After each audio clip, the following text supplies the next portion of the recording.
This is the Coin It Podcast, sponsored by coincosmo.com.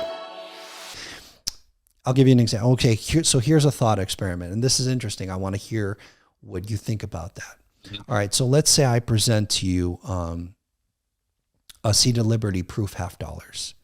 All right, and I'm gonna give you a really nice 3 coins. One's gonna be a proof 65, one's gonna be a proof 66, and one's gonna be a proof 67. So now let's say you have money, you can afford a 66.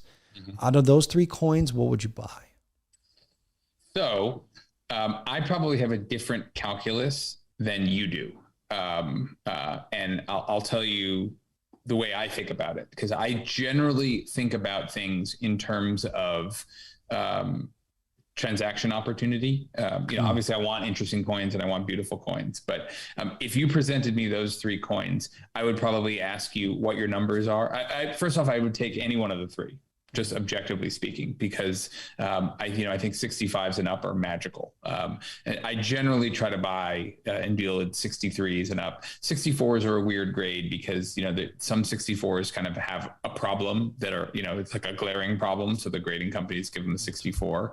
63s are generally fine, and I try to stay away from 62, 61, and 60. But 65 and up, I would probably be into it. So the way my brain works is I would say, well, I'd look at the coins. I wouldn't make a choice based purely on the grade.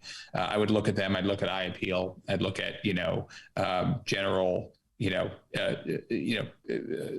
general sense for what it says to me when I look at it, how it speaks to me, and then I would look at the numbers. I would ask you where you are on the 3 coins, and I would look at the market on the 3, and I generally would gravitate towards 1, 2, or 3 where I think that there's a financial opportunity. So let's say that's the way my brain thinks about it. Let's say they were all priced appropriately according to the market. I don't know. If they were all priced appropriately, I'd probably buy all 3 from you. If you could only pick one, let's say you only had the money for one. If I could only pick one. What would be the determining factor? It's a great thought experiment. My gut is I would probably grab it. Again, I'm telling you, I'm giving you a little clue into my brain.